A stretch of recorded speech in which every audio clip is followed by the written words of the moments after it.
Salam suara galer Oli dari Gua. Kita bertemu lagi pada edisi episode yang ke-16 dengan episode yang ke-15, mohon maaf. Dengan tamu kita yang luar biasa. Terima kasih. Bapak Insinyur Yohanes Umbutagela MSI. Nanti mohon maaf kalau saya suka ganti-ganti panggil. Saya biasanya panggil Kak ya. Jadi mohon dimengerti kalau tiba-tiba saya panggil Kak karena susah dikontrol nih pikirannya. Nah, Olda di Buha, kita akan berbincang-bincang dengan Kak Hanis, banyak hal ya, banyak hal. Tapi sebelumnya saya ingin memperkenalkan sedikit latar belakang pendidikannya. Beberapa saya tebak ya, yang pasti SMA-nya di SMA Kristen Wikabubak. Salatiga. Oh, SMA Kristen Salatiga. Jadi rupanya kami berdua ini alumni SMA Kristen, SMA dari Salatiga. Terus yang kedua, Kak Hanis menyelesaikan S1 di Agronomi Fakultas Pertanian. Ya. Universitas Kristen Satya-Wacana. Selanjutnya bekerja sebagai ASN di pemerintahan Kabupaten Sumba Barat. Kemudian tahun 96 melanjutkan studi di Magister Studi Pembangunan Universitas Gadjah Mada, Yogyakarta. Sempat juga mengikuti special training di Canberra University selama 3 bulan, khusus mengenai district planning. Nah, kita akan menggali banyak hal. Saat ini Kak Hanis sudah pensiun, sehingga banyak hal bisa kita gali dari Kak Hanis. Oke Kak, kira-kira bisa saya tadi secara singkat saja menjelaskan mengenai pekerjaan Kak ya dari Sumba Barat kemudian ke Sumba Tengah. Mungkin ada hal-hal yang menarik yang bisa di-share ke Oli dari Buha terkait dengan pengalaman Kak selama menjadi ASN. Terima kasih Suara Gailar, adik Obed yang sudah mengundang saya untuk berdiskusi di Suara Gailar. Ya. Sebelumnya kita sama-sama semua mensyukuri bahwa pemilu sudah selesai. Ya. Dan ya tinggal kita berdoa agar semuanya ini berjalan dengan lancar dan sukses begitu. Ya.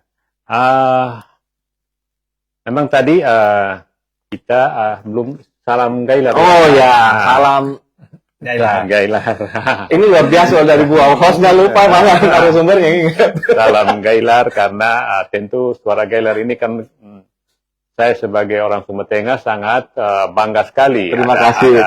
Suara Gailar. Nah, jadi kembali dari pertanyaan Bapak Obed ya tentang pengalaman saya di Sumba Barat. Saya di Sumba Barat itu awalnya ya kalau sedikit cerita seperti tadi yang sudah disampaikan oleh Pak Obed, memang dulu saya kuliah di Fakultas Pertanian jurusan agronomi. Ya. Jadi dulu ada ketakutan, ya kalau nanti tidak jadi pegawai atau susah cari kerja, bertani aja begitu. Jadi tidak petani modern ya. Hingga waktu itu sudah setelah lulus dari Fakultas Pertanian UKSW jurusan agronomi. Memang saya pulang, ya saya tidak mau lama-lama di Jawa, saya pulang, dan waktu itu memang saya pulang hanya dalam pikiran itu untuk buka usaha di pertanian begitu. Padahal waktu itu insinyur nggak nyampe 5 jari kalau dugaan saya. Ya, atau nggak nyampe 10. Ya mungkin. Jadi tidak pulang itu tidak berpikir untuk harus jadi pegawai negeri. Ya. Nah, jadi waktu saya mulai buka-buka kebun, ya. Pertama itu tanam tomat, dan saya coba praktekkan ilmu agronomi itu. Ya. Dan tentu waktu itu kan kita juga baca banyak jurnal-jurnal penelitian. Dan setelah saya praktekkan itu, ternyata memang hasilnya bagus. Nah, hasilnya bagus. Dan mau terus ke situ. Tapi yang sedih itu bapak saya. Karena loh, saya sudah sekolah kan tinggi, sudah sarjana, kok tidak mau jadi pegawai negeri gitu. Karena memang kebanggaan orang tua biasanya kalau anaknya itu pegawai negeri. Ini yang juga mungkin sedikit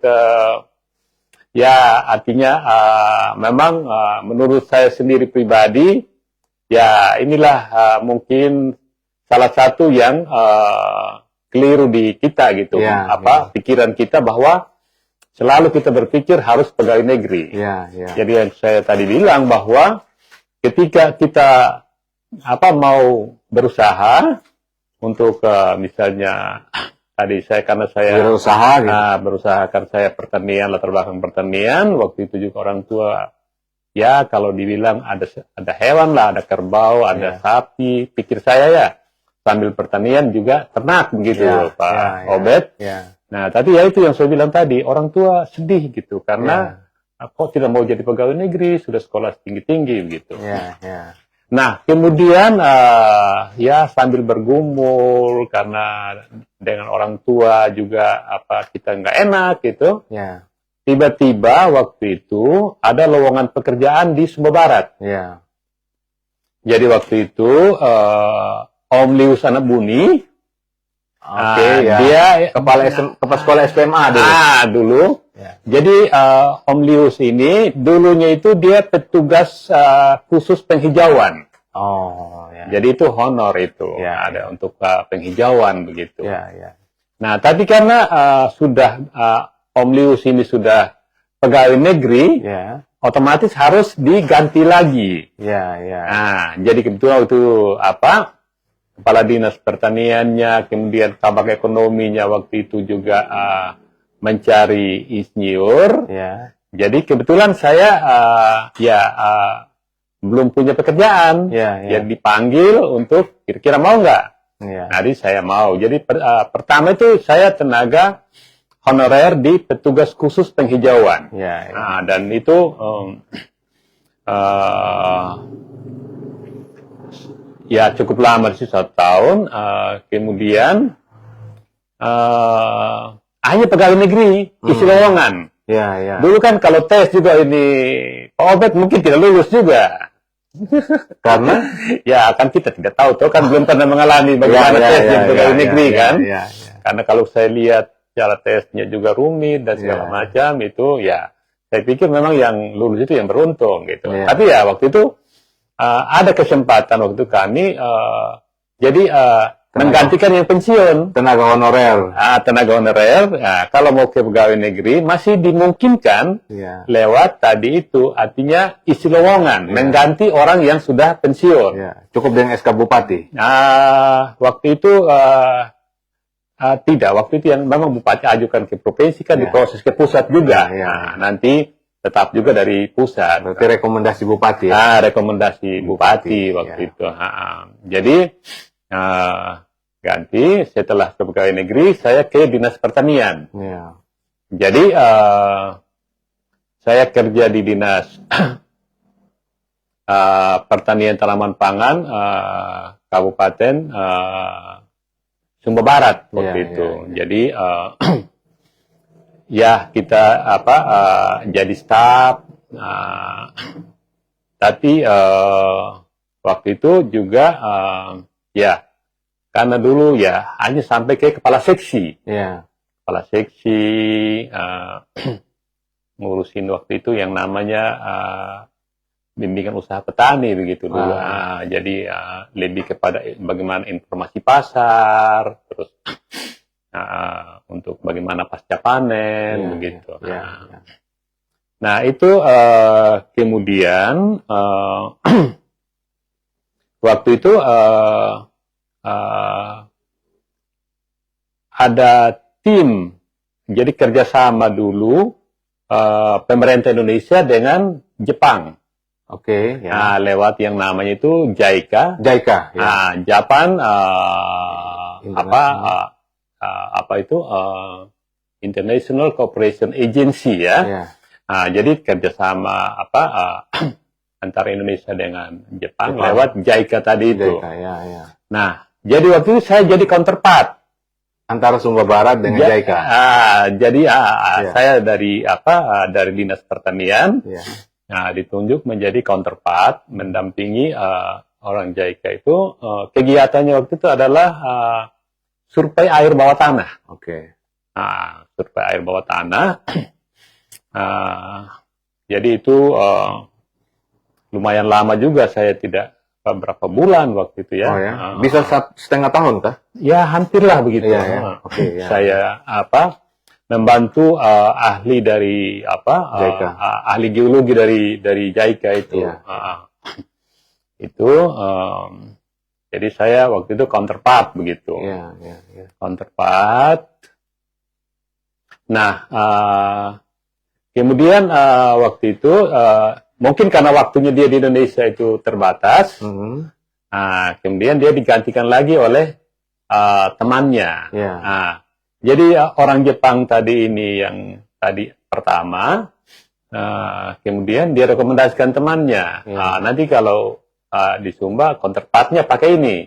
Jadi saya dipakai lagi sama JICA. Sama JICA lagi ya. Oke. Begitu. Jadi sempat menjadi orang JICA. Yes. Akhirnya memang di laporannya mereka itu yang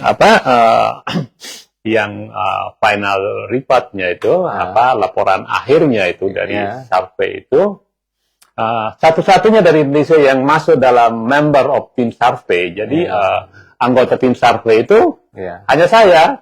Tadi yang misalnya dikirim dari Departemen Pertanian dari Jakarta itu namanya nggak dipakai begitu. Hingga memang waktu itu JICA punya kepedulian untuk bagaimana mau membangun Sumba Barat waktu itu. Termasuk sekarang ini yang Sumba Tengah. Itu kan Sumba Tengah kan masuk Sumba Barat. Jadi hanya waktu itu bilang dong ke pemerintahmu supaya kami datang bangun sini begitu. Nah, cuman kan waktu itu memang sama orang Jepang ini kan, ya orangnya mereka ini kan tepat begitu. Jadi kerjasama dengan JICA itu adalah permintaan pemerintah Indonesia ke Jepang itu berdasarkan Colombo Plan. Colombo Plan. Jadi dalam Colombo Plan itu ada semacam kontrak bahwa kewajiban negara-negara maju untuk membantu negara-negara berkembang begitu. Jadi sehingga dalam kontrak-kontrak itu, misalnya kita sebagai negara berkembang menyiapkan gedung, kantornya, dan mobilnya. Sedangkan selebihnya itu teknologinya dari teknologinya ada dengan biayanya yang itu mereka yang ini. Nah, kemudian waktu akhirnya setelah selesai dengan Jepang itu, waktu itu Pak Martinus Jurumana, teman saya di Dinas Pertanian, dia cari saya begitu. Ada pembukaan untuk tes S2 di UGM. Kita ikut yuk gitu. Jadi akhirnya saya dengan Pak Martinus itu sama-sama udah ke Kupang. Masih ada Lujang juga dulu Pak Johannes Praing, Ibu Ramutawunga. Kami sama-sama. Jadi tes. Nah, ternyata sampai di Kupang saya lulus untuk kuliah di UGM. Itu angkatan 3, Pak Obed. Nah, saya angkatan 3. Sedangkan Pak Martinus dengan Pak Johannes Praing itu mereka ambil angkatan kelima. Tesnya bareng. Tapi kirimnya waktu kita milih, kita mau milih yang angkatan berapa, kita sendiri yang milih. Jadi saya milihnya yang angkatan ketiga. Nah, Pak Martinus dengan Pak Johannes Praing itu mereka milihnya angkatan kelima. Jadi memang waktu itu saya waktu itu memang terjun bebas gitu, Pak Obed. Maksudnya? Sebetulnya yang angkatan 3 itu kelasnya sudah penuh. Jadi mungkin tinggal 1 orang atau 2 orang. Jadi nah sementara yang angkatan 5 itu, ya itu yang pintarnya Pak Martinus dengan Pak Johannes Praeng, itu belum ada mahasiswanya. Oke. Jadi mereka bisa lolos kan masih 1 tahun lagi gitu kan. Berarti teman kuliahnya anak-anak muda dong waktu itu? Atau memang eksekutif kelas? Biasanya kan ada yang dibedakan ya. Ada yang umur-umur juga, ada yang tua juga, tapi ya saya waktu itu ya termasuk relatif muda. Ada teman saya juga dari Kalimantan Barat, dari Putus Hibau, dari Manggarai, kita relatif muda. Dan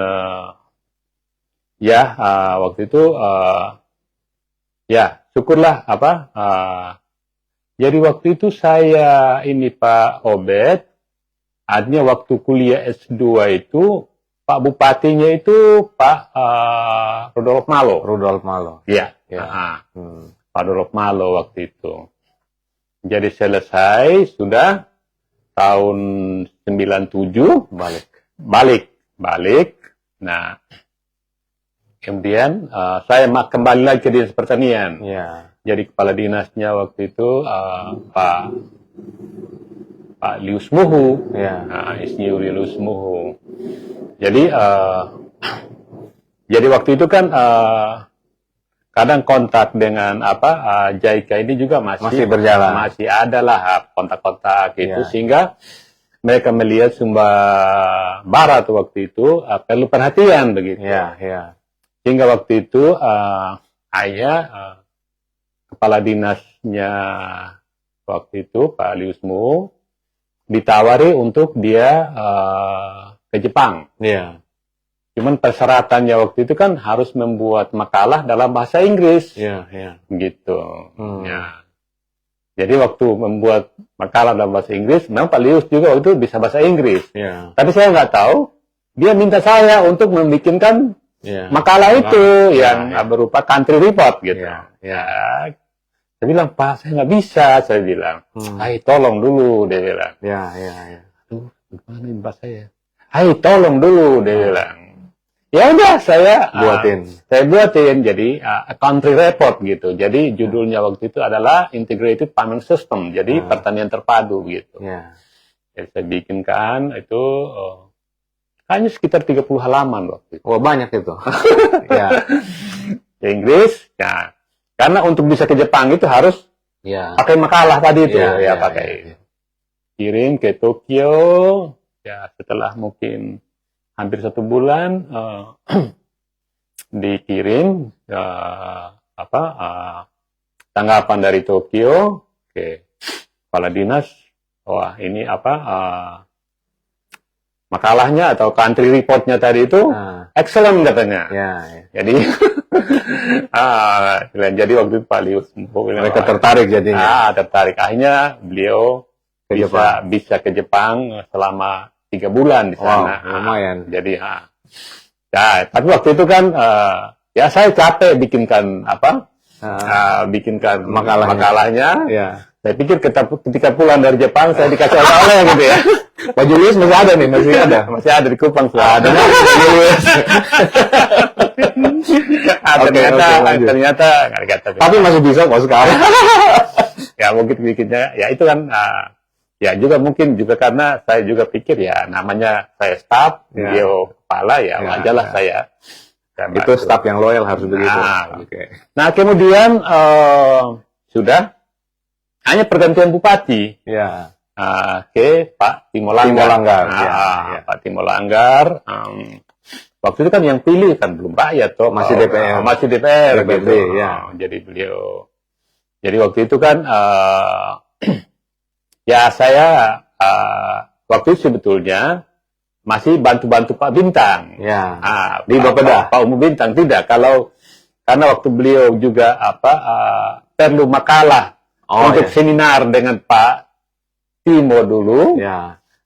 Waktu itu dia di Bapeda ya, Pak. Pak Umum Bintang di Bapeda. Saya masih bantu bikinkan makalah sempat waktu itu. Jadi sehingga saya dipikir waktu itu. orangnya Pak Bintang begitu. Jadi dengan Pak Timo nggak kayak tidak suka ya kayak gimana ya? Ya bukan orangnya Pak Timo lah begitu. Padahal biasa aja sebenarnya. Biasa aja. Tapi nggak tahu setelah pemilihan ada yang minta kita buatin ya. Pak Timo yang jadi bupati. Oh, oke. Jadi Pak Bintang sempat berkontestasi dengan Pak Timo. Iya. Oke. Ya. Jadi waktu itu kan sebelum itu kan orang kan mau jajak dulu gitu loh. Ya. Gimana pikirannya begitu loh. Ya. Hingga waktu itu kan di seminar waktu itu yang diadakan di Dewi Sostika Bubak ada Romo yang diundang, Pak Timo dengan Pak Bintang. Ya. Jadi waktu itu memang Pak Bintang minta tolong ke saya. Aduh, ini kan mau balapan kuda gitu. Ya. Tapi saya belum punya makalah begitu. Ya. Jadi waktu itu ya udah sempat juga membantu beliau membuat makalah itu. Ya. Dan ya saya bukannya mau hanya sekedar mengingat aja begitu ya. Jadi setelah seminar itu beberapa paragraf dari makalah yang saya buat itu sempat dimuat di Pos Kupang. Oke. Yang untuk Pak Bintang. Yang menarik dimuat. dimuat. Ya. Nah, tadi terus akhirnya Pak Timo lah yang jadi bupati waktu itu. Tapi sudah dicap orangnya UB. Orangnya UB begitu. Sehingga jadi waktu itu kan Pak Timo kan sempat waktu sudah jadi bupati kan? Iya. Bupati jadi kumpul kasih arahan begitu toh. Iya. Nah jadi saya waktu itu hanya kasih masukan tentang organisasi. Oke. Bagian organisasi. Iya. Pak Bupati tolong bagian organisasinya diperhatikan. Iya kan saya sudah punya orang yang pas di situ gitu. Karena hampir dulu kalau kita lihat ini Pak Obed yang memang bagian organisasi itu macam bukan OPD yang favorit gitu loh. Jadi padahal kerjaannya berat di situ. Dia itu kayak HRD kalau di perusahaan kan? Dia kan ya seperti itu. HRD karena dia nanti yang menentukan siapa orang yang paling tepat untuk di dinas ini kan? Ya HRD. Nah organisasi itu gitu. Human Resource Development. Nah kemudian jadi Pak Timo Langgar waktu itu terus dia berkunjung ke dinas-dinas gitu. Ke pertanian gitu kan. Jadi bilang pertanian ini pokoknya harus maju, tingkatkan produksi segala macam. Itu lihat itu dia bilang itu padi itu bisa ditingkatkan produktivitasnya sampai 20 ton per hektar dia bilang. Wow. Saya bilang, Pak Bupati tidak bisa saya bilang. Tidak akan bisa itu. Tidak bisa. Jadi beliau itu tidak hanya ngomong saja Adi. Bisanya berapa? Jadi waktu itu akhirnya teman-teman saya bilang, "Woi, mati sudah engkau dari Pak Timo Langgar." Nah, mungkin apakah karena di situ Pak Timo Langgar kenal saya? Jadi saya dipindahkan ke Bapeda. Saya dipindahkan ke Bapeda. Jadi ya udah saya ke Bapeda Sumber Barat waktu itu. Nah di Bapeda terus saya juga tidak tahu Pak Timo waktu itu panggil gitu. Adi, saya tidak punya bacaan. Tolong bikinkan tulisan gitu. Dia tes nih ceritanya. Jadi dia panggil misalnya hari ini panggil jam 9 atau apa gitu. Saya tidak punya bacaan nih, tolong bikin tulisan dulu. Gitu. Tapi besok jam 10 sudah ada di meja saya gitu. Jadi malam itu nggak tidur Pak Obed. Ya udah. Dan waktu itu artinya bangga juga ya. Artinya bahwa seorang bupati menggunakan pikiran kita. Menggunakan pikiran kita. Buah pikir kita ya. Dan waktu itu kebetulan beliau diminta untuk membawakan sebuah seminar juga kayak ceramah gitu. Yeah. Jadi judulnya waktu itu Masa Depan SMK. Oke. Nah, SMK waktu itu SMEA ya, SMEA dirubah jadi SMK. Ada SMEA, ada yang Kurtet dulu yang SM, ya. Sekolah Menengah Pertanian, SMP, gitu. Ya. Jadi beliau panggil, adik saya mau dipanggil untuk seminar, dia bilang. Ini untuk tentang SMK. Membawakan tentang masa depan SMK. SMK. Jadi saya tanya, ya maksudnya Bapak SMK, ya masa depan seperti apa gitu. Ya ini apa, ada pertanyaan, mau dipertahankan atau mau dibubarkan begitu. Itu kan susah kan, Pak Obed kan bukan orang pendidikan lagi. Kita mau dibubarkan atau ya saya sendiri waktu itu. Jadi saya tanya lagi, Bapak, terus menurut Bapak bagaimana? Dibubarkan atau dipertahankan? Ya saya nggak tahu deh. Jadi saya nggak tahu, dia bilang. Ya. Tapi besok jam 10 itu bahan itu sudah ada di saya punya meja, dia bilang gitu. Ya udah malam itu pikir setengah mati gimana. Imajinasi sudah. Imajinasi bagaimana. Supaya Bupati punya makalah. Bupati ini punya makalah. Dan tadi waktu itu memang saya bikin rekomendasinya apa waktu itu, Kak? Jadinya tetap lanjut. Lanjut. Oke. Jadi lanjut dalam arti kan gini. Waktu itu kan saya membahasnya dari struktur ekonomi. Oke. Karena kalau misalnya kalau kita di Sumba Barat waktu itu kan, kita kan di statistik itu BPS itu kan baru 9 sektor gitu. Oke. 9 sektor yang punya multiplier. Itu yang baru bisa diukur. Misalnya ada pertanian, terus kemudian itu penggalian, industri. Penggalian C ini jadinya. Galian golongan C itu. Jadi sementara di tempat lain itu sudah puluhan, sudah ada yang 70, ada yang sampai 100, kan begitu sektornya itu. Jadi sudah jadi sektor-sektor ini, industri ini kan udah di tempat lain sudah sangat variatif tempat 9. Jadi waktu itu tinjauan saya, ke situ. Jadi saya waktu itu kebetulan saya punya teman, dia itu dia waktu itu ngakunya dia itu treasurernya siapa? Bendaharanya Pak Bakri di. Jadi dia di Jakarta ketemu. Kita ngobrol, dia bilang dia kerja di perusahaannya Pak Bakri sebagai bendahara. Dia cerita bahwa itu berarti dulu anak buahnya Tanri Abeng. Jadi orang Cina dia.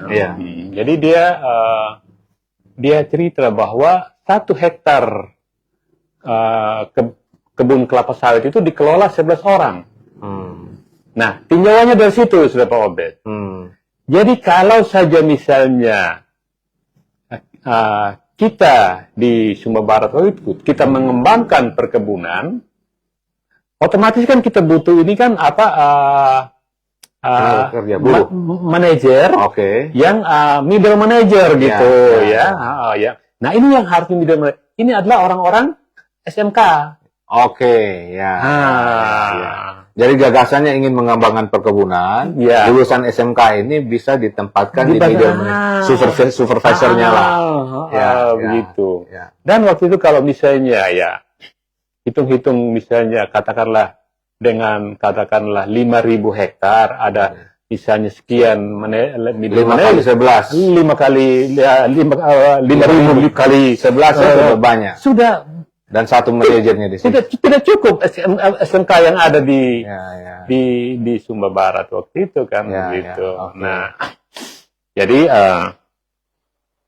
waktu itu hanya beliau menyampaikannya itu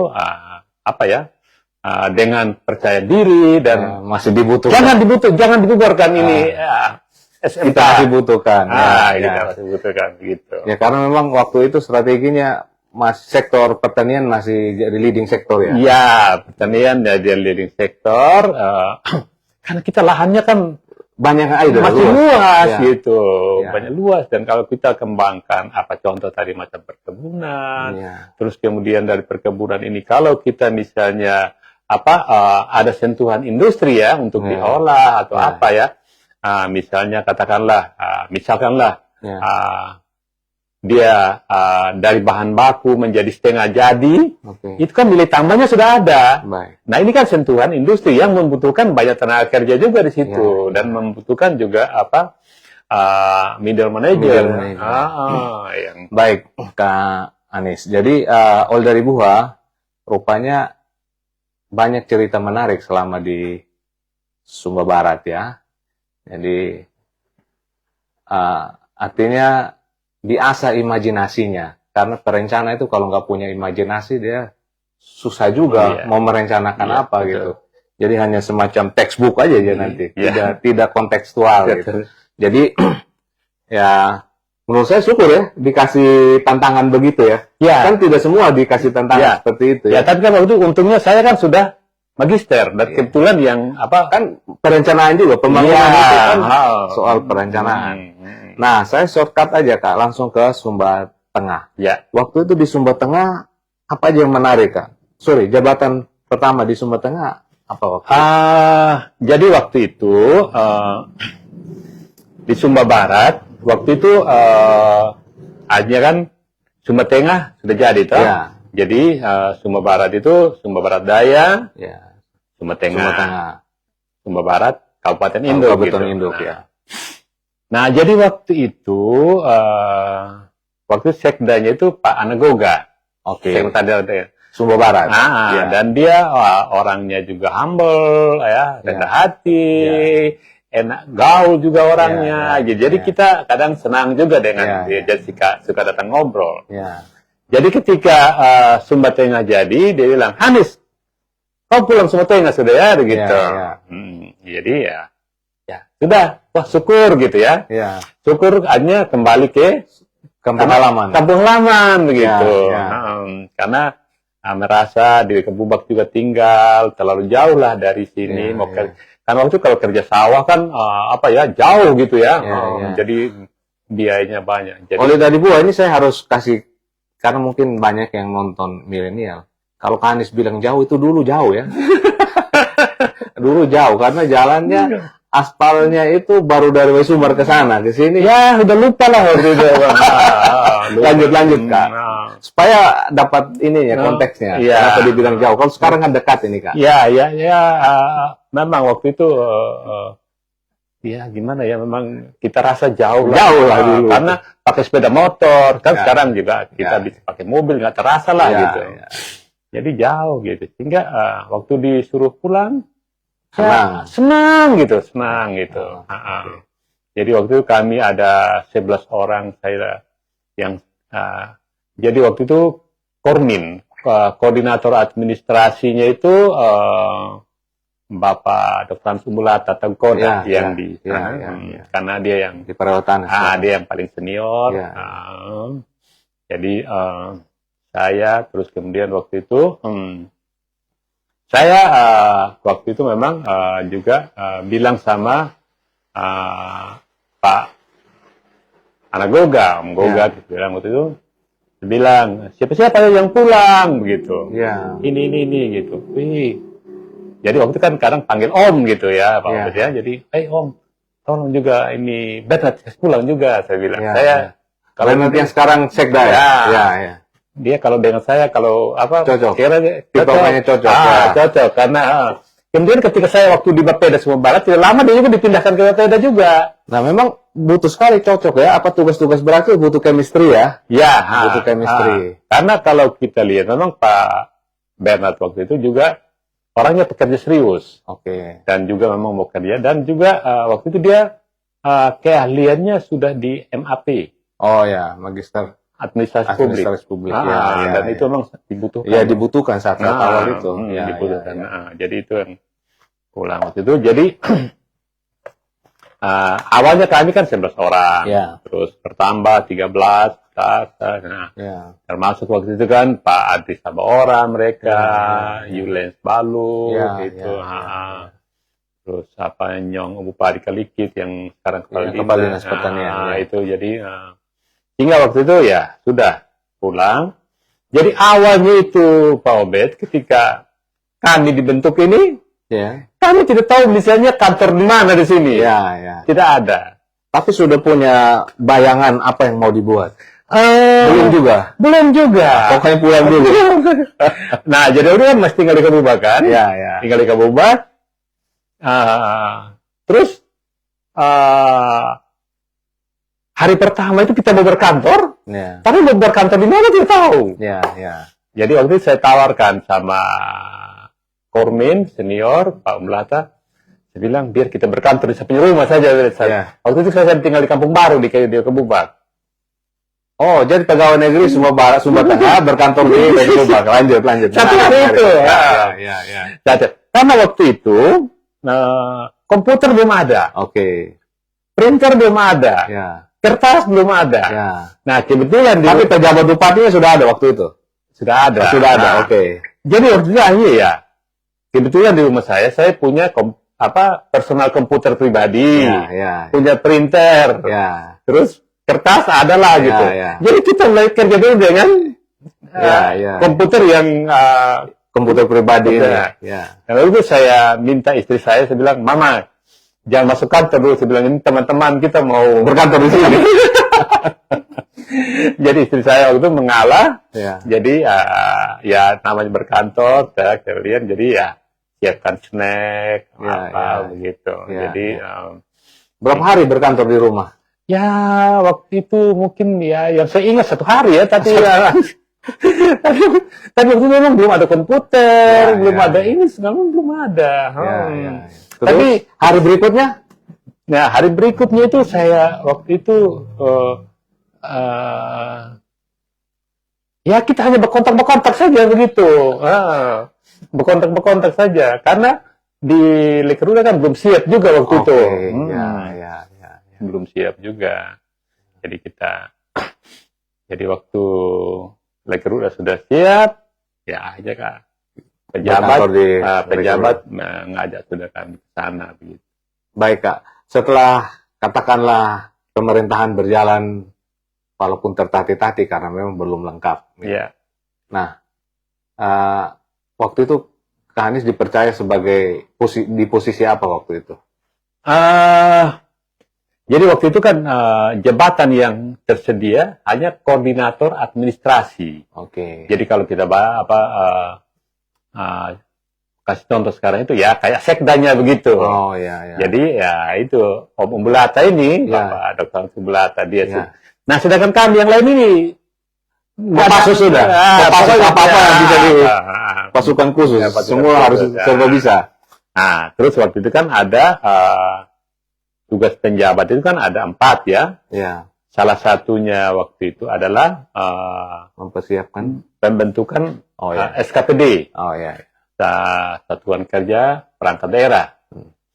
Nah, entah mungkin saya kira waktu itu memang Pak penjabat Pembusaga ini dia nekatnya luar biasa begitu. Jadi nekatnya luar biasa. Apa itu maksudnya?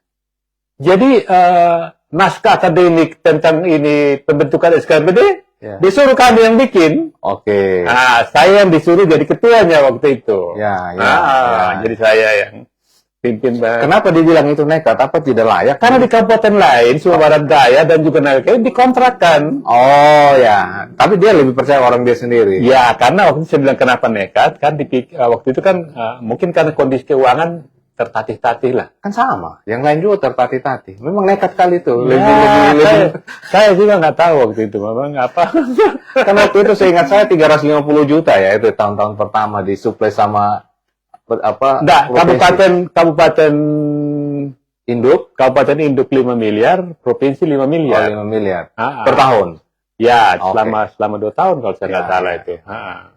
Tapi waktu itu karena kondisi keuangan Sumba Barat juga Sumba Barat juga kurang bagus.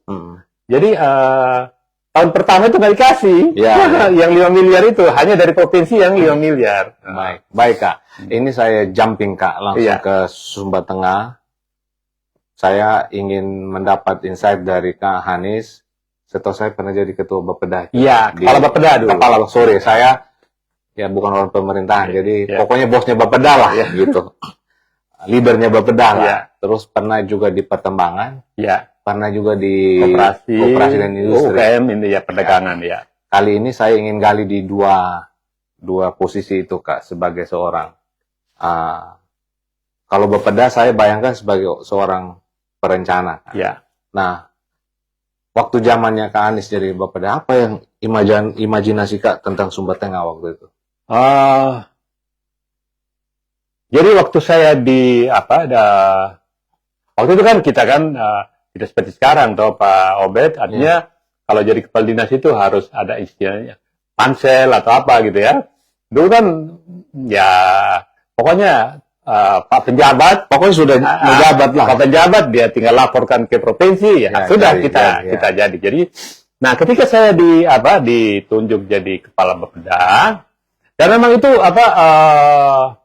jabatan yang saya minati. Karena studinya studi pembangunan, cocok itu dengan Bapeda. Dan saya juga dulu pernah 3 bulan di Batang 3 bulan ya di Batang Peluku di kursus untuk perencanaan pertanian di Gua. Terus yang distrik apa tadi? Distrik planning. Pas itu. Di Canberra University. Itu juga termasuk perencanaan kota. Perencanaan, iya. Nah, jadi waktu itu yang saya minati. Jadi waktu itu kan visi yang kita inginkan, yang saya mau bangun artinya di Bapeda, bagaimana data itu tersedia. Yes, oke. Karena apapun semua yang kita mau putuskan data, tanpa ada data, nggak ada arahnya. Sehingga waktu itu, ketika ada tamu yang datang, Bapeda bertamu, memang dilihat, wih, Sumba Tengah datanya bagus begitu. Dan itulah sebagai kabupaten baru lagi ya. Dan itulah visi saya itu bagaimana data itu betul-betul disiapkan. Jadi istilahnya bahwa Bapeda itu dia semua data itu ada di Bapeda. Sehingga artinya tentu bahwa misinya itu kan bagaimana caranya supaya data ini bisa dipakai, bisa terkumpul dengan bagus. Nah, terus setelah itu apa Kak? Tentu di zamannya Kak prepare data semua disiapkan. Bagaimana capaiannya waktu itu? Kita tidak sulit untuk ketika misalnya menyusun program dan kegiatan untuk tahun anggaran yang berikutnya menjadi nggak sulit karena itu yang saya bilang tadi, salah satu perencanaan yang namanya perencanaan teknokratik by data. Ya kan? Beda kalau misalnya di pedesaan kan partisipatif. Ya kita kumpul, kita ngomong, maunya apa gitu. Terus nanti dibedain mana yang kebutuhan, mana yang keinginan gitu kan. Jadi yang harusnya kan partisipatif itu kan lebih di desa. Dan itu sebetulnya harusnya kalau partisipatif cukuplah sudah semua itu diramu di kecamatan. Jadi nanti camatlah yang mulai mengontrol. Jadi kalau misalnya desa A kerja apa bulan ini, camat tahu. Nanti desa B kerja apa bulan ini, jadi dia bisa keliling. Nah, yang kalau namanya yang misalnya tadi yang saya bilang teknokratik, memang kita harus apa yang kita mau tuju. Apakah pertumbuhan ekonomi yang kita inginkan? Nah itu saya mau ke situ Kak. Jadi Kak kan sudah kumpulin datanya. Nah setelah lihat datanya di awal itu, kemudian apa yang sebagai kepala Bapeda pikirin waktu itu? Jadi waktu itu memang kalau kita lihat memang yang sempat kita tahu, yang namanya adalah comparative advantage Indonesia apa? Mohon maaf ya. Keunggulan komparatif. Tapi yang tidak ada di tempat lain. Artinya dari sumber daya alam. Nah, itu kan hanya pertanian kita. Kita nggak punya tambang, iya kan? Nggak punya pabrik. Jadi memang itu yang kita. Di mana-mana pertanian kalau Sumba. Iya itu. Sehingga waktu itu kan antisipasi itu. Nah, bagaimana kita artinya menjaga supaya kestabilan pangan di Sumba Tengah ini bisa terjamin. Nah, salah satu yang waktu itu yang menyebabkan kita pangan itu goyah, itu adalah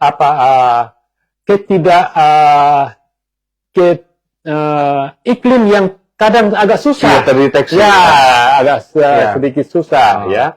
Sekalipun itu misalnya Pak Obed, dia musim hujan, kalaupun misalnya lancar kita bilang hujannya, kadang ada waktu dalam 1 minggu dia tidak hujan. Itulah waktu itu yang kita. Padahal tanaman pada saat itu harus ada ada airnya kan, tidak boleh dia mengalami yang namanya water stress kan, water stress artinya kekurangan air kan, itu kan kalau sampai terjadi kan dia nanti produksinya pertumbuhannya jadi jadi. Nah, sehingga waktu itu dalam bayangan saya adalah bagaimana kita membuat bangunan-bangunan untuk memastikan airnya selalu tersedia. Bangunan-bangunan untuk supaya ketersediaan air, apakah berupa embung, check dam, dan juga saluran itu. Sehingga tadi, ketika dia tidak hujan, kita punya stok air. Water management. Ya, kita kan maunya begitu. Jadi infrastruktur di pertanian itu harusnya dari bangunan-bangunan penampung air itu yang kita siapkan. Nah, itu masuk dalam dokumen perencanaan Bapak? Ya, saya waktu itu punya impian ke sana. Terus yang dieksekusi oleh pemerintah daerah ada, Kak? Ya, waktu itu mungkin ada ada. Ini pasti nanti, Kak. Maksud saya tetap saja Kak sampaikan, karena saya menduga buah pikir seorang perencana tidak selalu cocok dengan buah pikir seorang politis gitu. Saya ingin membandingkan bagaimana buah pikir seorang perencana ini kadang-kadang nggak bisa masuk gitu. Makanya saya pikir apa yang direncanakan, apa menjadi keputusan, dilaksanakan juga atau gimana gitu. Jadi waktu itu kan kemudian saya kan diganti dari Bapeda. Tapi kan dokumennya sudah ada, perencanaan sudah ada. Ya, waktu itu kan waktu perencanaannya pun tidak lagi. Tidak lagi sampai waktu itu saya juga datangi Pak Ube, waktu itu kan terpilih. Bagaimana untuk menyusun RPJM ke depan. Saya sudah punya konsultan gitu. Jadi udah saya mundur. Saya udah punya konsultan, jadi ya udah saya mundur dan dalam kemudian saya diganti gitu. Berarti kepala Bapedanya itu waktu saat masih pakai penjabat ya? Iya. Oke. Nah, berarti setelah ada bupati definitif, Kak jadi kepala dinas apa waktu itu? Ya, jadi saya waktu itu dipindahkan ke Dinas Koperasi, UKM, Perindustrian, dan Perdagangan. Udah dibawa. Kita masuk ke sesuatu yang mengganggu saya gitu. Saya sebagai pribadi dan mungkin yang lain juga. Kak,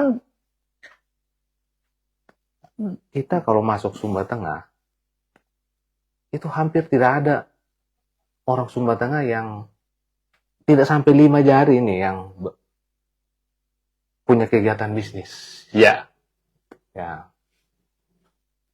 Sebagian besar Sumba Tengah, masyarakat Sumba Tengah, saya kalau ngomongin bukan primordial tapi tetap saja pembangunan itu soal sedapat mungkin sebanyak-banyak untuk masyarakat. Nah, masyarakat asli Sumba Tengah itu saya melihat ini kita sebagai penonton dalam kegiatan perekonomian. Di dalam siklus perekonomian itu orang Sumba Tengah itu penonton. Bahkan kalau mau dibilang lagi jadi objek. Kegiatan-kegiatan bisnis itu hanya sebagai konsumen saja dengan daya beli yang sangat rendah. Kegiatan perekonomian itu bisa berjalan hanya digerakkan oleh ASN yang punya income pasti. Nah, terus Kak, yang saya lihat juga kebijakan-kebijakan pemerintah, kalau kami dari luar melihat, itu semacamnya memberikan obat Panadol kepada orang yang sakit kanker gitu. Tidak ada dampak yang saya minta pandangan Kak Anies yang soal ini. Dan mungkin pasti ada yang kalian lakukan dulu, bisa di-share ke kita gitu. Kalau kita lihat betul, sebetulnya kan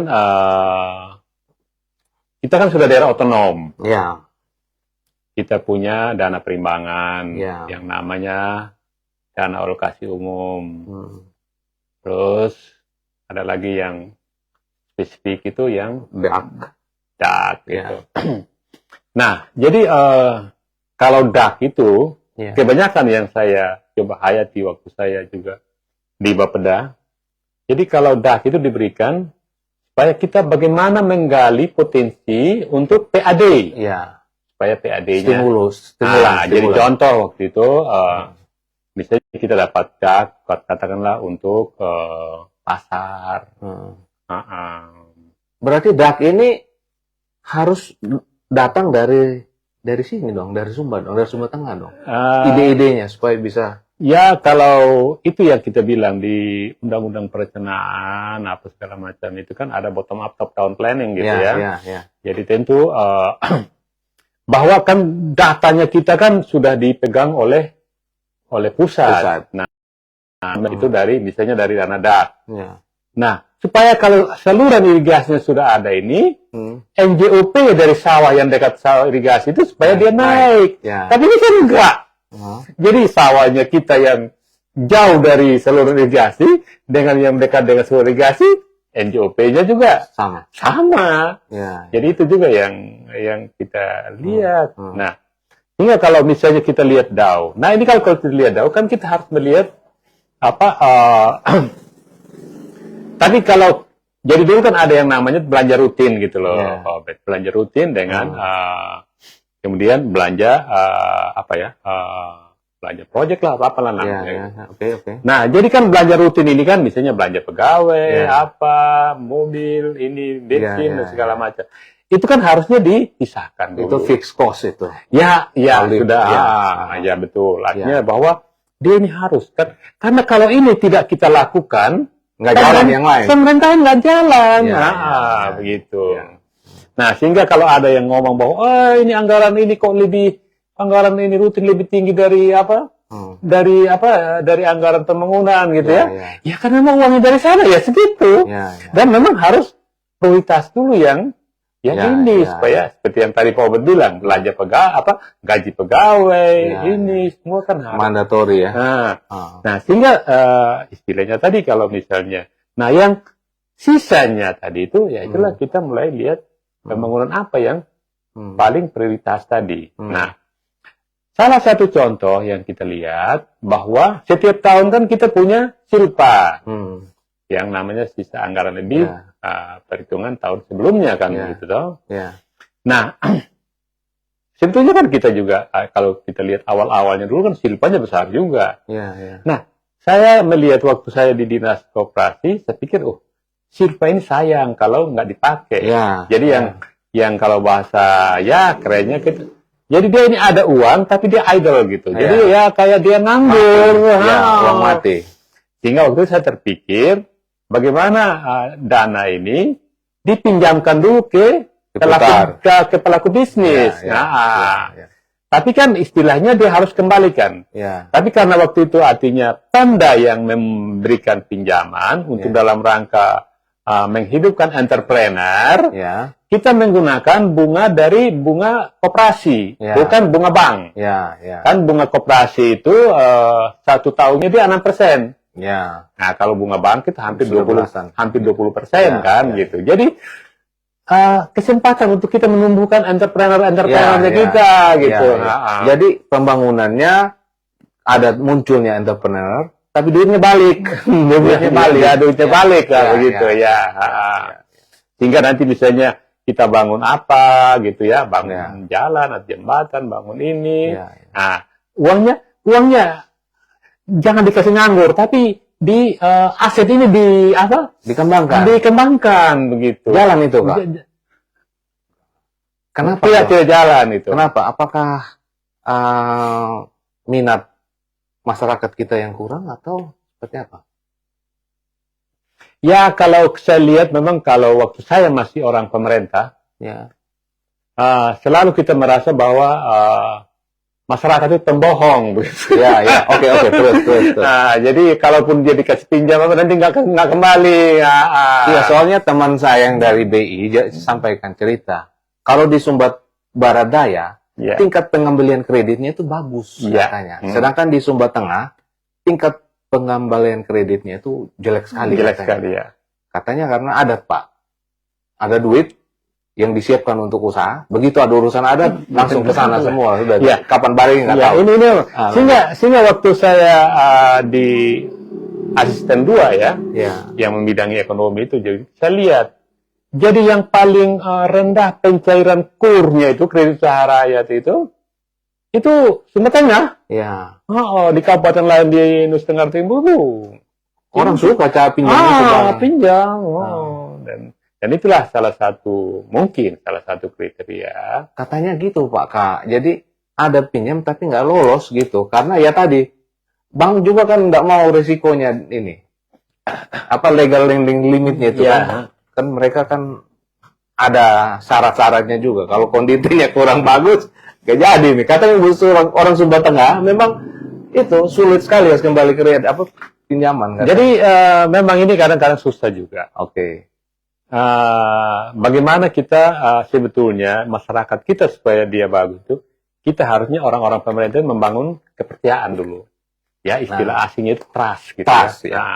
Jadi kalau kita juga menjadi contoh yang bagus, pasti masyarakat.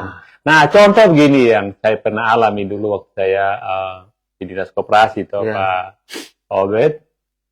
Jadi waktu itu kalau ada misalnya yang dikasih pinjamin modal, kan kalau misalnya si A datang bisa dapat, nanti kan dipanggil di kantor. Nah di kantor uangnya dikasih. Cuman kan kalau kita lihat namanya yang terima ini kan manusia juga.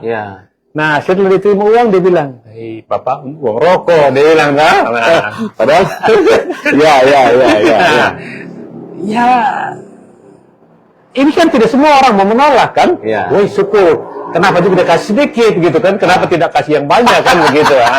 Ini kan juga ini kelemahannya kita juga di habit ini Sehingga waktu itu ketika saya misalnya ada bantuan modal untuk pelaku-pelaku usaha kecil itu, saya langsung minta nomor rekeningnya.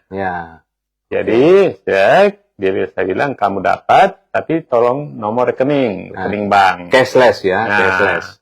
Jadi setelah itu begitu cair, jadi dia langsung masuk ke rekeningnya. Karena saya takut itu Pak Obed.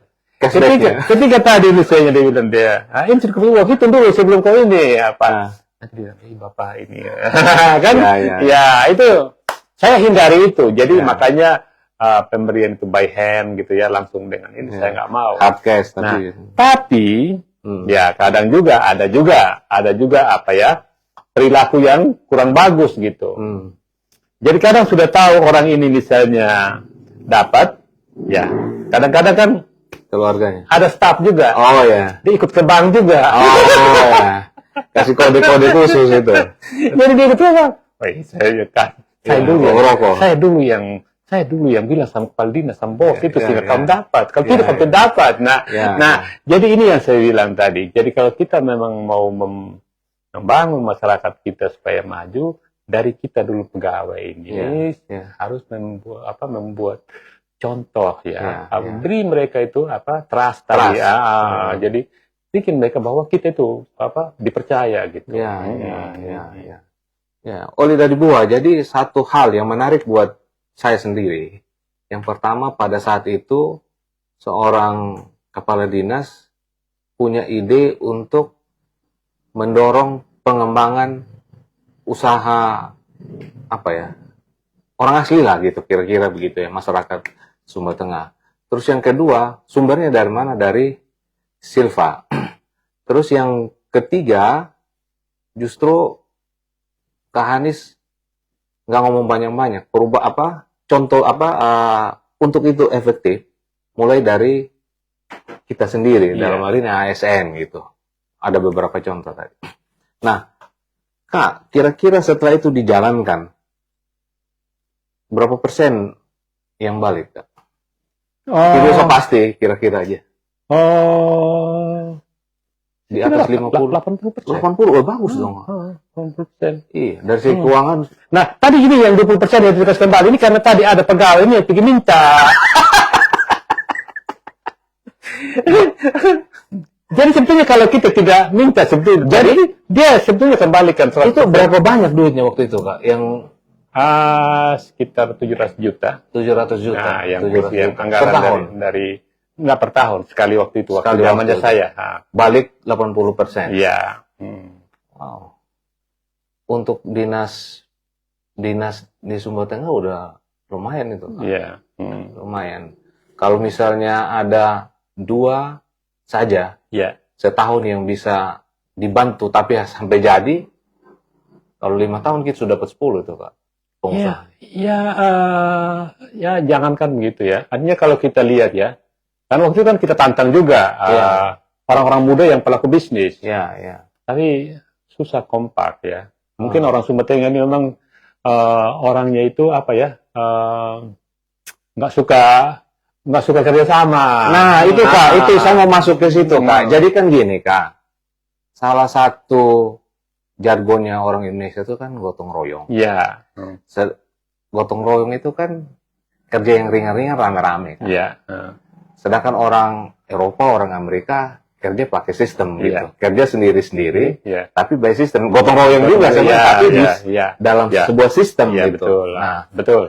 Iya toh, Kak? Betul. Nah, karena mereka merasa senasib toh. Iya. Tapi kan kondisi objektif kita memang seperti itu masyarakatnya. Iya. Untuk kita dorong mereka dari gotong royong ke sistem kan memang butuh effort, butuh usaha, butuh contoh dan sebagainya. Nah, sebagai mantan pensiunan, so far apa yang Kak lihat ini? Apakah kalau saya duga ini nggak jalan, Kak? Artinya gini, persepsi pemerintah datang dengan perencanaannya ini harusnya bisa gitu. Tapi kondisi aktualnya masyarakat kita nggak siap, Pak. Nggak siap untuk diajak bisnis. Karena bisnis punya aturannya sendiri. Betul. Tidak sama dengan hidup normal seperti dia hidup sehari-hari dengan keluarganya. Gitu. Minimal mulai pelit. Dia diminta sesuatu, cara berpikir dia, kamu minta atau saya pinjamin. Gitu. Orang Sumba kan, ini keluarga sendiri kok. Makanya dia kadang tidak beli di toko keluarga, dia pergi beli di orang lain. Nah, apa yang harus dilakukan oleh pemerintah menghadapi masyarakat seperti ini? Kan kita tidak bisa biarkan saja, Pak. Memang itu yang kalau saya alami memang ya itu tadi. Kita di Sumba ini memang sudah hidup dengan itu saling mencurigai. Jadi kalau kita lihat misalnya dalam urusan-urusan adat, kawin-mawin, walaupun anak kita bisa saling bercinta, tapi kadang itu kita cari trik bagaimana supaya ini jadi saya akhirnya masuk ke staf ahli gitu. Salah satu yang tentu Kak juga pelajari. Salah satu kelemahannya birokrat itu nuansa politiknya itu terlalu dominan. Sehingga pertama soal prinsip the right man on the right place itu nggak ada gitu. Bukan nggak ada, sangat kurang. Bahkan yang sudah cocok bisa dipindah. Akhirnya rencana yang bagus, sekedar rencana, tidak bisa dieksekusi oleh orang yang tepat gitu. Nah, saya lihat secara cepat aja Kak, tadi ceritanya itu, menurut saya value-nya tinggi sekali ya. Yang pertama, dari seorang birokrat memikir bisnis, Pak. Kelemahan di birokrat itu kan mindsetnya birokrat gitu. Tapi ketika ingin membantu orang berbisnis kan juga harus sebenarnya mindsetnya bisnis gitu. Nah, saya melihat ini ini mungkin yang kurang gitu.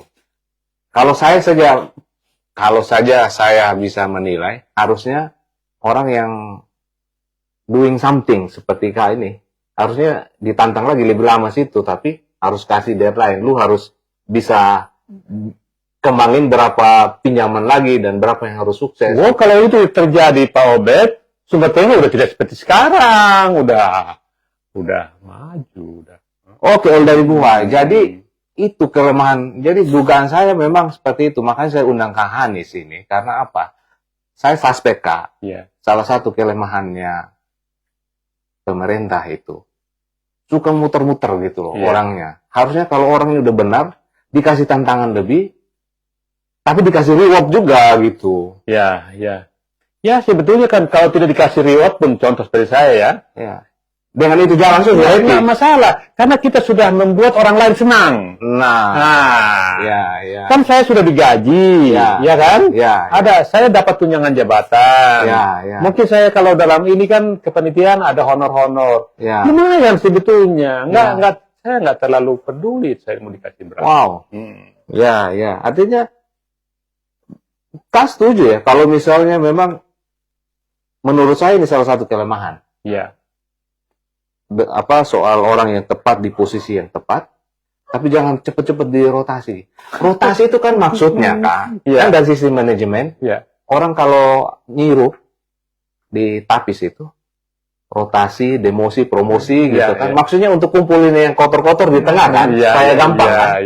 Jangan orang yang sudah bersih digeser lagi gitu. Nah kan kita nggak akan temukan yang, iya toh Kak, kalau nyirup itu kan promosi, rotasi, putar-putar, promosi, demosi, supaya yang kamakat itu apa? Kematannya itu kumpul di tengah kan? Kan maksudnya rotasi begitu, Kak, bukan supaya dia dukung saya, apa yang ini musuh saya. Politisnya terlalu tinggi. Setuju gak, Kak, itu? Ya, itulah yang kita lihat toh. Jadi katakanlah gini ya, kita mau tren gitu. Iya. Tapi kapan semua tengah itu bisa maju? Iya. Ya nggak ketemu. Ya. Nggak ketemu. Karena ya apa ya, variabelnya ini ya contoh tadi misalnya kalau kita di pemerintahan sendiri tidak apa ya, yang saya bilang tadi tidak memberikan itu trust ya, contoh apa, itu juga nggak mungkin. Oke, Kak, saya mau kejar lebih lanjut lagi, Kak. Ini kan Sumbertengah nggak terlalu besar, Kak. Ya. Tidak sampai 100.000 penduduknya. Ya, betul. Tidak sampai 100.000. Rentang luas wilayahnya naik mobil sehari udah bisa keliling semua. Iya, gitu, betul. Kak. Harusnya kan di sisi lain orang bilang ini lama, tapi di sisi lain dari aspek manajemen ini kekuatan. Iya. Karena compact, kecil gitu. Iya. Nah, maksud saya, kalau gagasannya murni jujur saja kan harusnya bisa minta dukungan dari masyarakat dong, Kak. Ya. Artinya gini, saya jadi pimpinan daerah yang bagus-bagus saya nggak usah rubah deh. Ya. Tapi target-target per dinasnya harus dipelihara gitu. Kayak yang Kak lakukan, saya bayangkan kalau 2 saja, Kak. Setahun, 5 tahun sudah 10. Tapi yang 2 tadi udah jadi, dia bisa jadi bapak asuh untuk 2-3 lagi. Maunya kita gitu, maunya saya waktu itu gitu. Kan kayak multi level marketing itu, bercabang-bercabang. Nah, sebagai seorang pensiunan, kira-kira bisa nggak? Butuh leader yang saya Pak Obed hanya ya tidak terlalu bilang juga mengamati gitu ya, mengamati karena saya tahu saya itu udah di luar gitu ya. Tapi ya namanya punya telinga gitu ya, karena kita mendengar kita ini. Ya kita ya kalau saya sendiri ya, ternyata ini semua juga belum fine gitu ya. Tidak ada yang ya masih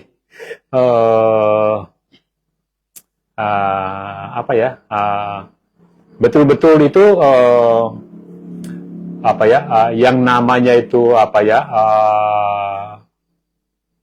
tadi itu ya profesionalisme, terus ya sebetulnya kan kalau di pemerintah dulu kan yang dibilang transparansi ya, dan accountability gitu ya. Jadi bagaimana kita misalnya transparan dalam, nah selalu kan kita merasa bahwa ketika saya misalnya sudah punya kuasa, karena nanti kan dia bilang, taruh punya adik, taruh di situ, begitu toh.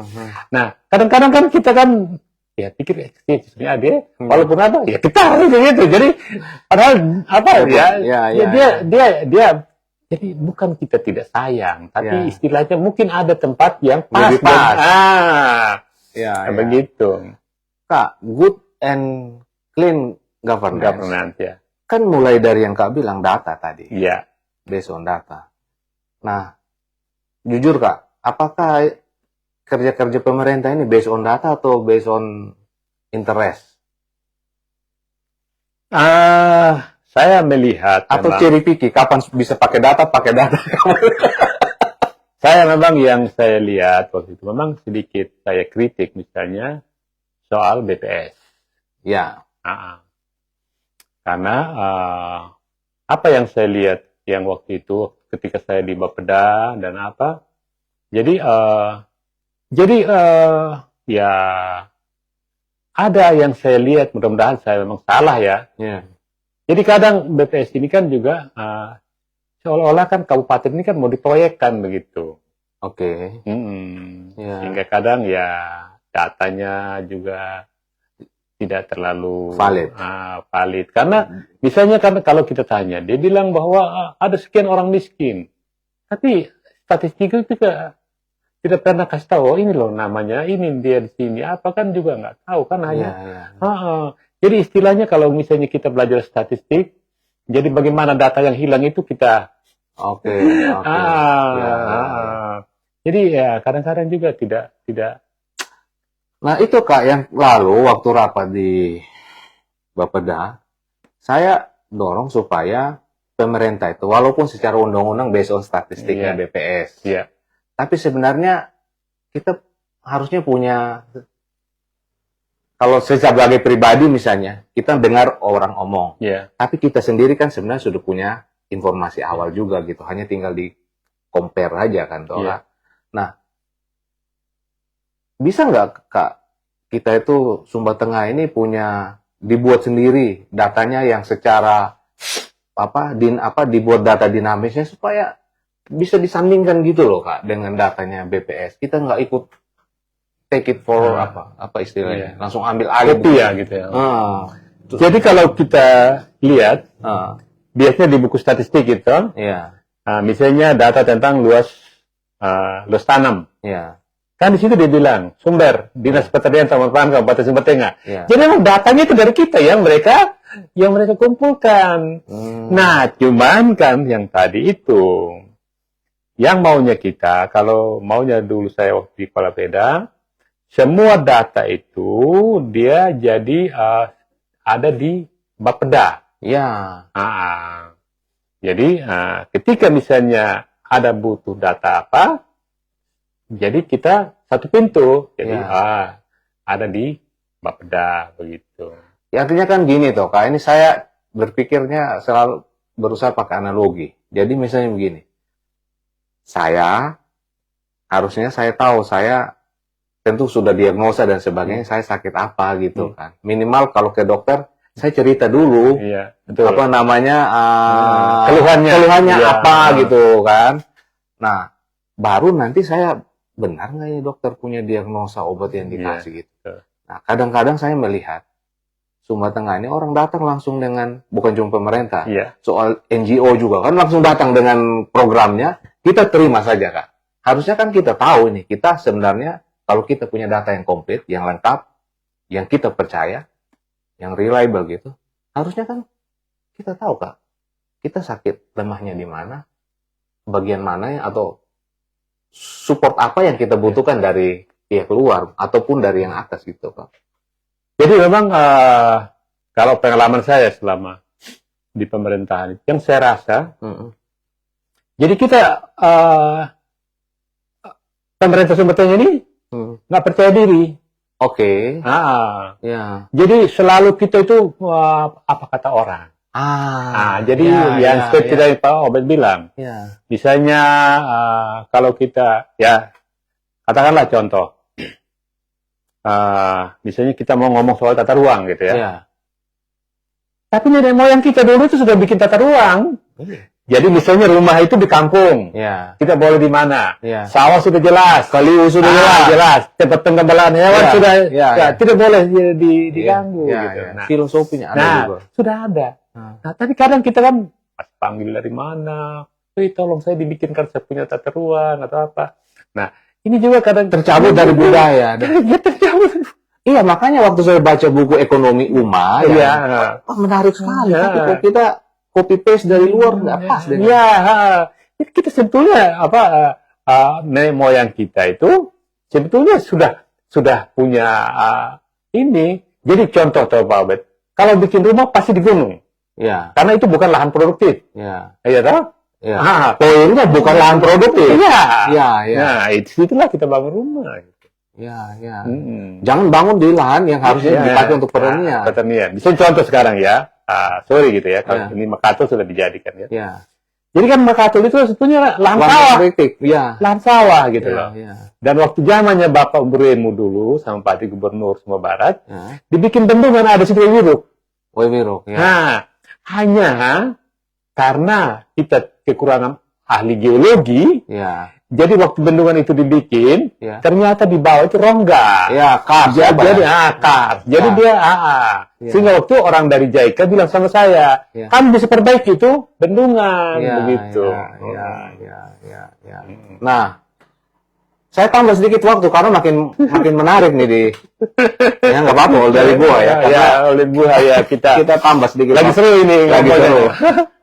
Nah, jadi udah sampai di mana tadi? Menarik sekali Kak. Jadi soal tidak percaya diri. Ya, tidak percaya diri. Ya. Persis ya. Inferior ya. Padahal kita yang harus tahu kita itu butuhnya apa gitu. Nah, dan saya bilang gini Pak Obed. Kita ini punya S1. Iya. Punya master. Iya. Punya doktor. Punya profesor juga. Hanya hal. Nah, kenapa kita masih merasa kita inferior gitu. Iya. Itu Kak yang saya lihat ya. Nggak tahu ini, oleh gua mikir juga dong. Jadi menurut saya itu salah satu masalah utama, akar masalah kita, inferior itu. Iya. Apa? Panggil ahli ini. Panggil ahli. Orang juga sebenarnya baca yang kita baca juga kok, sekolah yang kita. Jadi ada ahli dulu yang ini itu saya masih belum pensiun Pak Obed ya. Mohon maaf saya potong. Jadi dia dari BPPT di provinsi. Jadi dia waktu ini food estate kan. Jadi dia sampai di Mboro. Terus dia bilang begini, dia doktor. Jadi dia bilang ternyata di Sumba ini dia bilang daerah yang pertama kembali kembangkan tanaman padi itu Mboro dia bilang. Oke. Ya, saya bilang enggak. Bukan itu saya bilang. Hanya Mboro itu ya memang saya tidak tahu tahun berapa. Tapi dia bukan yang pertama tanaman padi. Karena misalnya contoh, saya bilang sama dia, bahkan di Anak Kalang ini ada legenda bahwa ada Rabu Pari. Jadi ketika dia mau naik ke surga, dia jatuh dari tangga, dia mati, dikubur, disitulah tumbuh padi itu. Bukan ditumbuhnya di Mboro, begitu loh. Jadi dia istilahnya studinya nggak komprehensif. Bahkan kalau kita dengar misalnya cerita orang Wonokaka saja dulu, untuk dia mau tanam padi, dia noki-noki sama orang Anak Kalang. Tolong, karena orang Anak Kalang itu tidak mau kasih mereka untuk berusaha padi. Iya, saya dengar dulu kalau mereka mendarah ke sini. Sehingga itu yang saya bilang tadi. Jadi kadang-kadang mereka ahli, tapi apa yang menjadi yang sebenarnya terjadi di kita, tapi mereka cerita yang lain gitu. Ya, memang sih kelemahannya yang memang harus kita yang kemudian konfrontir. Pasti kalau dari luar dia datang dengan knowledge background dia, pastikan. Tidak mungkin dia jumping gitu. Pasti dia datang dengan knowledge background dia, di mana dia kerja, pengalaman dia selanjutnya. Tapi memang kita butuh dari kita dong untuk konfrontir. Dan itu orang-orang geologi waktu mereka lihat sawahnya kita ini Pak Obed, itu ternyata itu umurnya udah ratus tahun gitu. Karena dilihat dari lapisan kedap airnya itu, udah tebal sekali. Nah itu makin tebal dia, itu umur sawah itu makin tua. Sedangkan dulu kita, orang itu, sawah di Lembor yang di Flores itu baru dibuka, itu baru dikembangkan tahun 1900-an. Tapi di sini sudah lebih. Apa karena sistem renca kali jadi lebih padat ya, Kak? Karena istilahnya tadi, dia lapisan kedap air tadi kan, kalau dilihat, dia kan lempung. Tanah liat. Jadi kalau ini tanah makin sering diolah, jadi butir-butirnya pecah, halus. Granula. Jadi makin dia halus, tepung, nah itulah dia makin menumpuk begitu. Oke. Apalagi kalau pakai pupuk kimia lebih jadi lebih dari makin sering kita hancurkan dia, jadi tadi itu dia menjadi tepung. Tepung inilah nanti yang menjadi tanah liat. Ini artinya begini, bukan masalah di padi tadi kita ngomong ya, soal masalah inferior. Poin kita di situ ya, bukan di padinya ya, oleh dibuah. Contoh saja tadi. Contoh soal inferior, bahwa kita masuk ke case padi ya. Benar, kita minta advice, minta pandangan.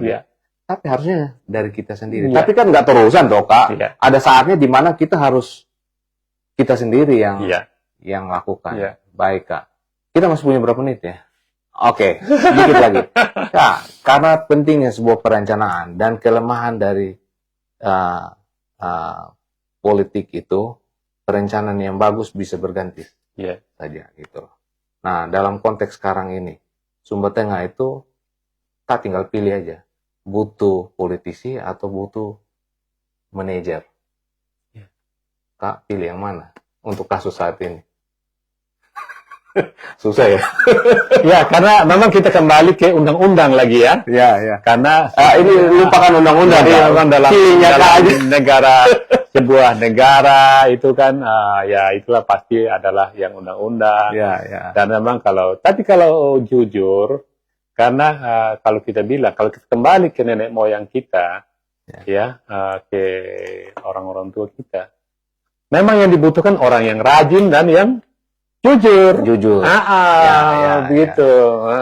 Jujur dengan situasi juga. Sehingga yang tadi Pak Obed bilang, dengan adanya sekarang sekolah, pengetahuan, internet dan segala macam, dia akan makin profesional gitu. Nah, politisi ada yang plesetkan misalnya. Jadi politisi itu kan dia memikirkan pemilu yang berikut. Sedangkan negarawan dia memikirkan generasi yang berikut. Oke, dari gua. Jadi Kak Anies ingin mengatakan ke kita bahwa butuh jiwa besar seorang calon pemimpin ke depan untuk memikirkan generasi, bukan memikirkan periode. Persis, Sampai ketemu. Kami mohon maaf juga karena ada gangguan sinyal tadi. Semoga Olda Buah bisa nonton setelah